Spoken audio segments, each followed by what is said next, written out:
Welcome to Nitpicking Nerds, and it's time to talk about some overpriced cards. 10 of the most needed reprints for Commander.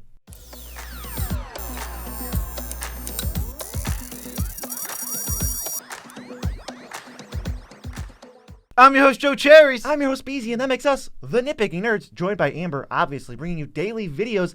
If you want to support the channel, you can join our ranks of amazing, generous patrons, because they make the whole thing possible. Yeah, thanks to all of you, our generous patrons. We love you all as much as we can without making you uncomfortable. Please join the ranks if you want to support this channel directly. If you want to support us indirectly, you can buy cards using our TCG Player affiliate link, Card Marketplace. Go there, buy all the Magic cards you were going to buy anyway, and guess what, Beezy? What? They get the cards. We get a kickback. They spend no extra money. And the same is actually true for DragonShield.com. There's an EU and US linked in the description. They have the best sleeves in the multiverse. Good sleeves. So go straight to the source, buy what you want for no extra money. You're supporting the nerds. They're literally our favorite sleeves. We use them on every single one of our decks.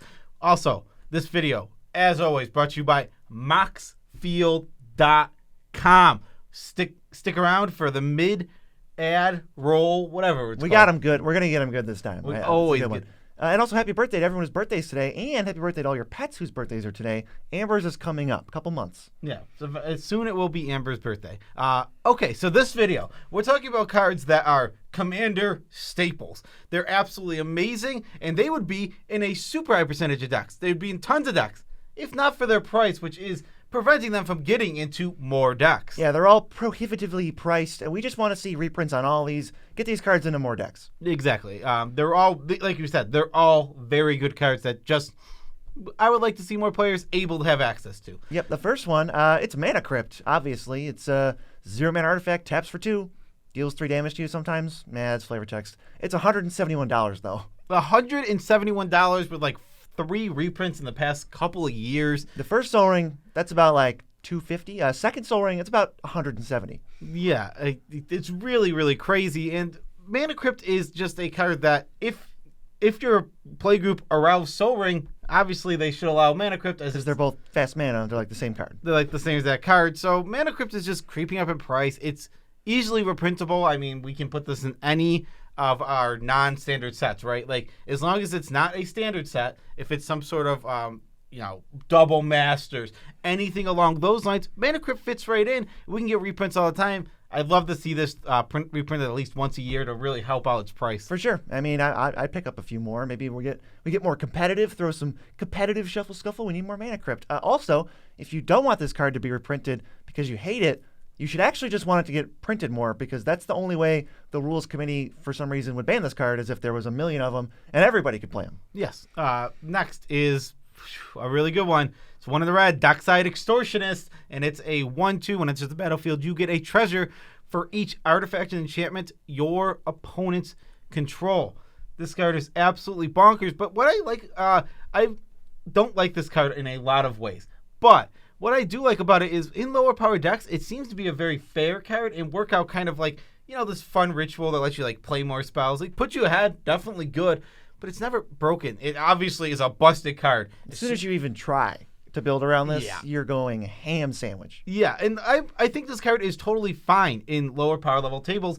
It's one of these like super staples that I don't mind seeing when I sit down at a table, as long as we're not, if this is like competitive, it's like, I don't want to see Dockside. That card is insane. Right, yeah. So Dockside could use a reprint, maybe in Baldur's Gate. I don't know. Baldur's Gate could have it. Double Masters again this year. If it's not going away, we need more of them, because it's priced outrageously. It's really, really silly with only one printing. And I'm sure this will be shifted up to Mythic as Shifted up to Super Mythic. super duper Mythic, where you can never get it in a pack. Yeah. It's only in the set for fun. These next cards, there's no risk of them ever getting banned. They're just staples that we need more of. We got Nature's Lore at $5, 3 Visits at $5, and Skystrong Claim at $3. If you know us, we're putting these in like every green deck that doesn't want like Wood Elves in it. These are the stapliest, best ramp spells you can have, pretty much. They all put lands into play untapped. They're all amazing. They all fix your mana, find dual land forests. Super good.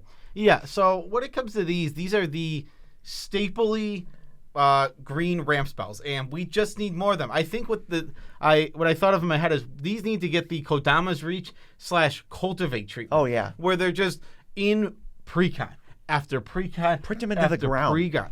con. I honestly think that these can go in every single pre-con. The average person throws a Cultivate in a Kodama's Reach. We're throwing in Nature's Lord, 3 Visit, and Sky Shroud Claim. Those are our go-to ramp spells. Yeah, maybe they could put them in precons if they actually put like lands with types in those decks. They actually color fix, but they're fine without it. You don't exactly. You don't even really need it. And besides, you can just get the cheap ones. Like you can just if you're green-white, you'll get Canopy Vista and Scattered Groves. Yeah, Cinderglade. Or even honestly, they're all still good with the Snow Duels. Yeah, exactly. So you can just put the Snow Duels in the deck, and like that's totally reasonable. Though I could see them not wanting to put Snow into decks because maybe people will be confused on what Snow typing does. Because the answer is nothing. Nothing. It does nothing. It actually does nothing. So all 3 of those absolute needs. Oof. Another 3 grouping. This one's pretty crazy. It's free counterspells. Force of Will, the mother of all free counterspells, is currently $166. That is ridiculous. That is so over the top of a price that I do not want to see it. Yeah, there's a little bit. Force of Negation, the little brother of Force of Will, is $71. And that's not even the good version. That can only be cast on your opponent's turn. Oh my, it's still $71. Yeah, and then the little baby step cousin of those, Fierce Guardianship, $60, free counterspell as a negate if you have your commander. So these are all just superstars. They see a bunch of play, especially in higher power stuff. And Force of Will just has not gotten a reprint in forever. They reprinted it in one of the Master sets, and it went down to 100, I think. I think it was double Masters. It was reprinted. It got a reprint the last time that Mana Crypt got a reprint. I think I was thinking of Eternal Masters, where it was a mythic and had some sweet promo, but it went down to 100. We can't get this card below 100. Yeah, we have it, and Double Masters just did not do anything for prices. The packs were, they were available for a little bit, and then it was right around COVID time, just boom, and the packs were nowhere to be found. You couldn't get them anywhere, so none of the prices were dropped from that set. And then Fierce Guardianship and Force of Negation have had 0 meaningful reprints ever. So let's get those cards back into circulation, shall we? Yeah, they're really good counterspells. We just want more players to have access to good counter magic. Especially Fierce Guardianship. I think that one is the most tame of these. Especially because it's a commander design card. They obviously want it in Commander. They made it for the format. So let's give us more, please. And I think it's as much as I'm over and I don't want to see more of the free counterspell design because I think it's getting lame at this point. Yeah, we don't need more, but we need more printings of the ones we have. Yeah, exactly. Could not agree with that more. Let's go on to another super staple. It's Smothering Tithe. It makes treasures whenever your opponents draw cards, unless they pay way too much mana to stop you from doing that. It's $44. This thing came out. Everyone knew it was great. It was $12. Everyone continued saying this is the best card ever. $28. And then now here we are. It just keeps going up $1 every month, and it's $44 now. Yeah, it slowly, like you said, just kept creeping up because it was reprinted in Ravnica. And as much as all of us want to say Ravnica was 2 months ago, Ravnica was 3 years ago now? Oof.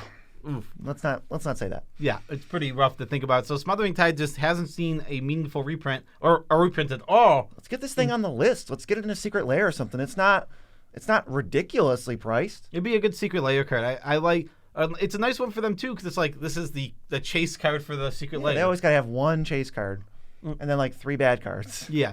So Smothering Tithe is an annoying card. I will admit sometimes it's annoying to play against, and it can absolutely run away with games. But I don't want people priced out of Commander. I can't make that clear enough that just because I think a card is annoying and I don't necessarily want to see it more, I don't want its price to go up so I don't see it more. I'd rather the price go down and maybe considering a ban. Right. Everybody should just be able to play with this card. And then let's see what happens after that. But I don't think any of these are really going to get banned. If Mana Crypt was $2, maybe. Yeah. But that's not going to happen. No other card came out about 3 years ago now? What? Finale of Devastation, which is currently $41. Yikes. Holy baloney, man. It tutors from the graveyard. It tutors from your deck. It's efficient. If you cast it for 100, it's a win con. Gives your creatures plus 1,000.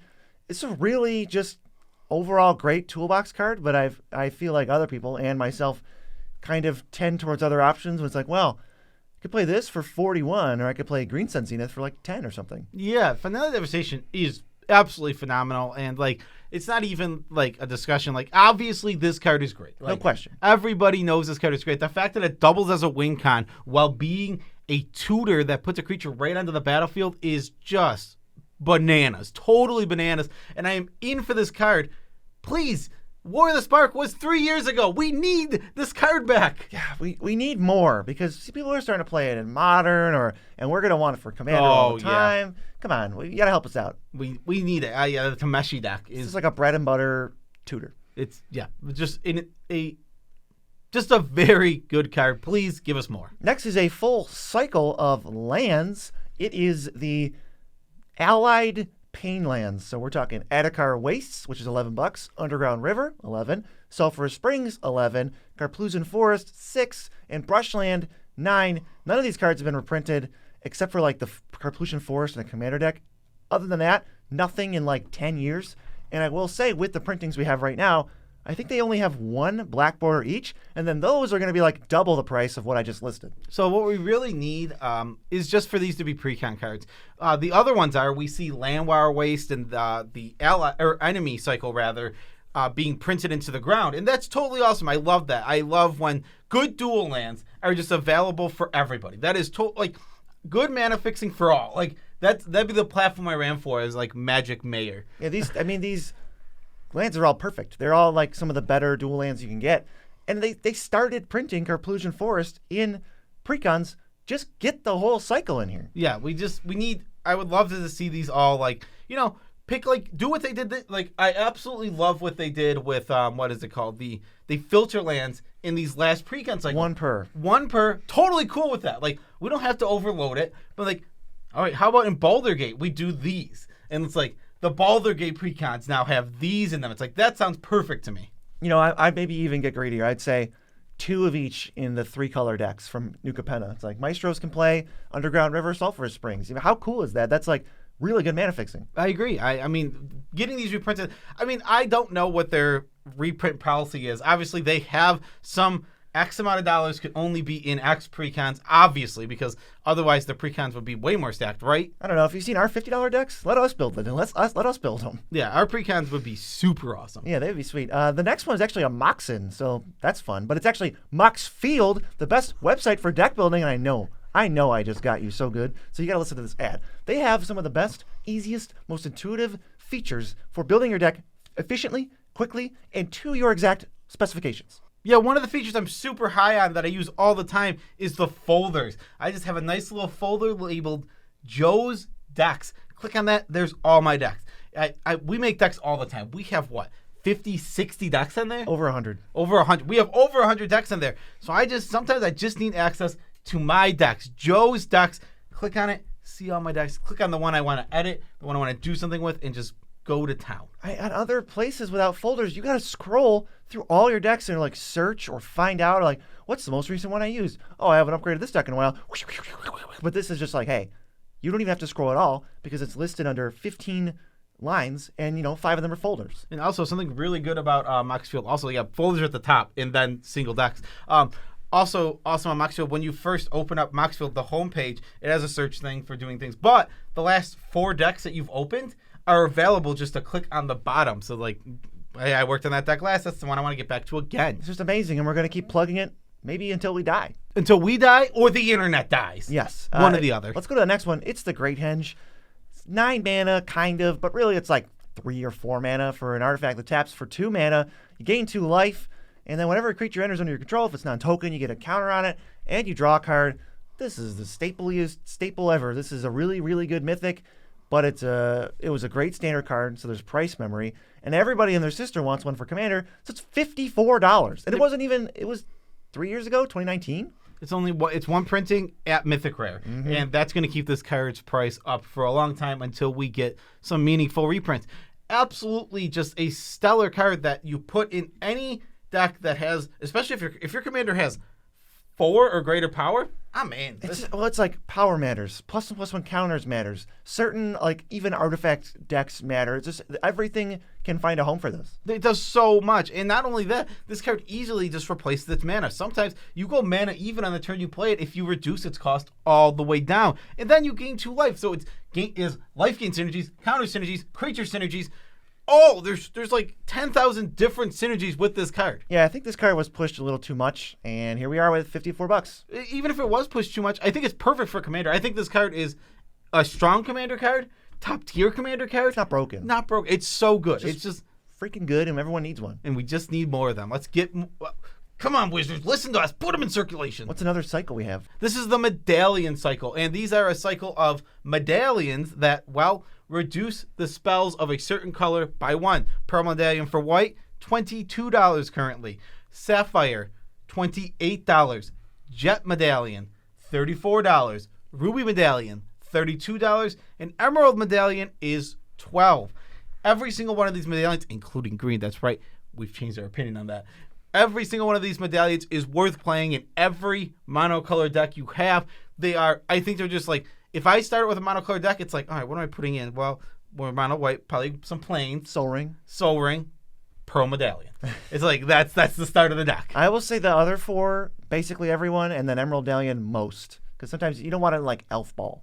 Yeah, I mean, like 36 1-drops. Well, I think there's exceptions to every rule. There are. So if you got a million 1-drops, you don't want these. But if they're reducing cards and they tap for more than 1 mana a turn, or can tap, then they're great. And I think all these cards did get one good reprint in the Planeswalker monocolored decks. They were all in there. It's been a while. I think it's been at least 7 years since then. I don't want to think about it, but we need more. I mean, you did it once.